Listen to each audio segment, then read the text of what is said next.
Ayun, pinagtsatsagaan kong pumipita sa lupa ng may lupa para lang matikman ko ang saluyot. Sa dinami-rami po ng mga kakaibang gulay dito sa Thailand, saluyot po ang wala. Yun pang mga paborito nating mga Ilocano. Bakit kaya napakarami naman nilang mga kinakain ng mga gulay-gulay na kakaiba. Yung iba nga pangit ang lasa, pero bakit kaya ayaw nila ang saluyot? At napakaganda po ng saluyot na ito, yung bilog ang dahon na maninipis, na walang parang yung mga balbon. Ganyan po siya. Yung iba kasing saluyot, yung pahaba na parang matigas. Mas gusto ko ito, kaya ito yung pinakuha ko talaga. At ganito po karami yung nakuha natin, ang dami. At kinalbo ko na para naman lalong dumami yung sanga. So ito na po yung pinakuluan nating labong, santol, tilapia, at yung ating saluyot. Unahin ko na ang labong, tilapia,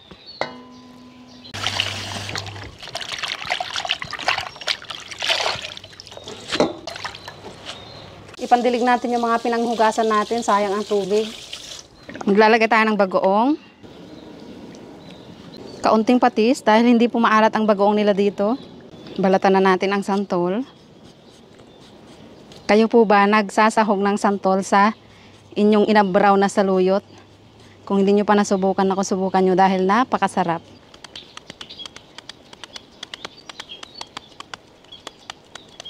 Yung labong po natin ay lutong-luto na, kaya lang papakuluan natin ng matagal para yung lasa ng isda ay mapunta sa sabaw.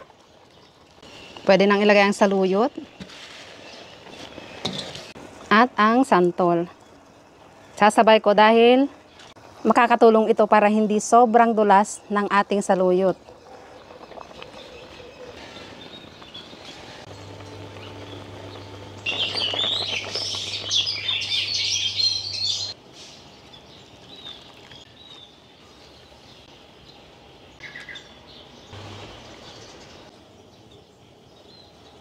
Tikman natin ang sabaw.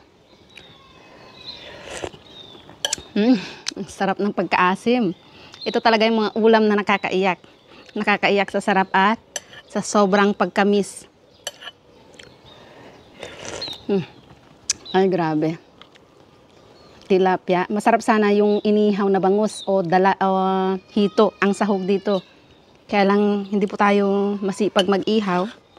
At syempre nakakamay.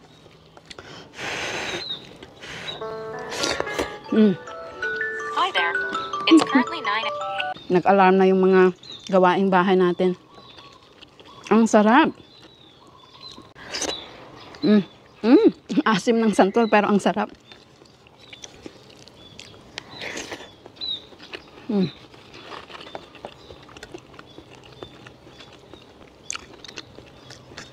Ang sarap mag-ulam na galing sa tanim.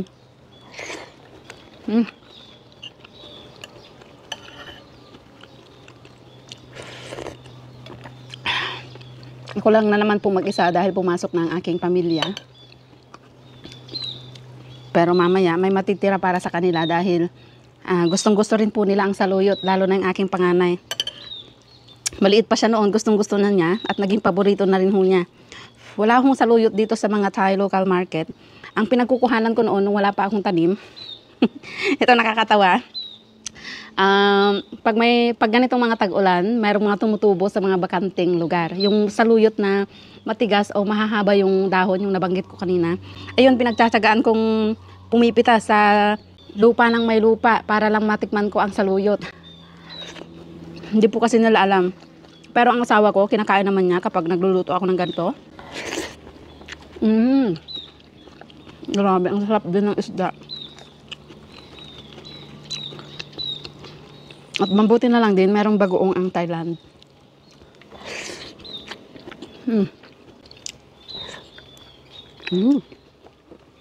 Sarap ng santol. Meron siyang tamis-tamis, kaya yung sabaw po natin, manamis-namis din.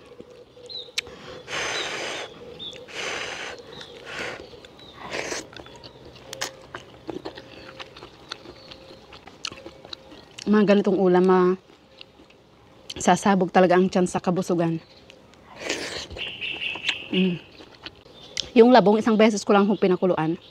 Walang pait.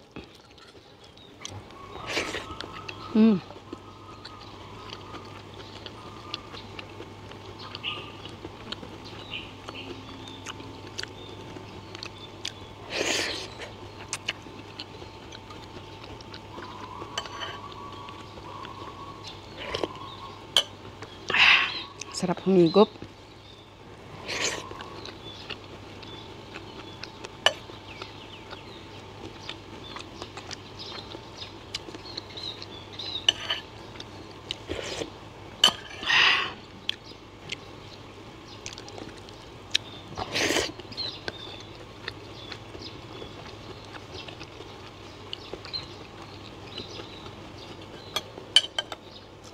Kayo po, anong ginagawa nyo sa santol?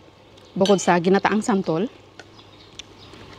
I think sa Bicol yon, ginataang santol. Kung mapapansin nyo po, yung saluyot, hindi siya ganun kadulas. Ganun ang mangyayari pag isinabay natin yung pampaasim.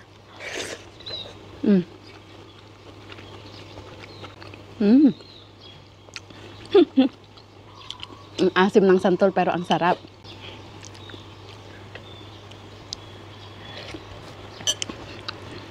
Wow.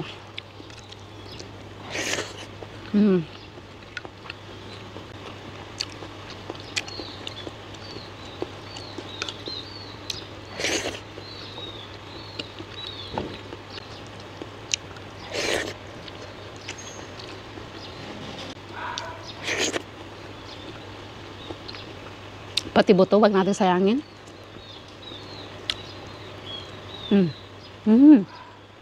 Ay, grabe, ang sarap. Marami po talagang makakain kapag ganitong mga ulam. Masisira ang diet. Wow.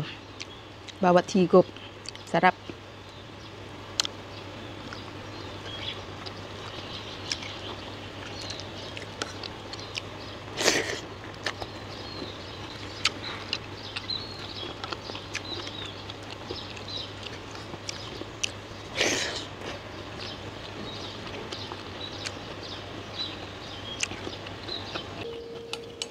Grabe, mauubos ko po yung sinandok kong isang palanggana.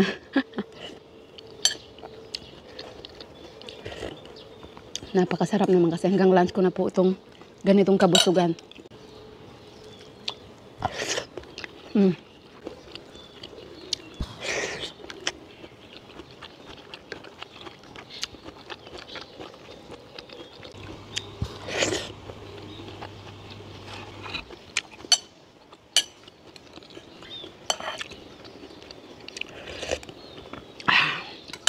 So, ayun lang mga kaumami. Pinapapak na tayo ng langaw. Sa mga hindi pa nakasubok sa ganitong luto, saluyot with santol, subukan nyo po. I'm sure magugustuhan nyo rin. Paki-share po ang video kung nagustuhan. Salamat!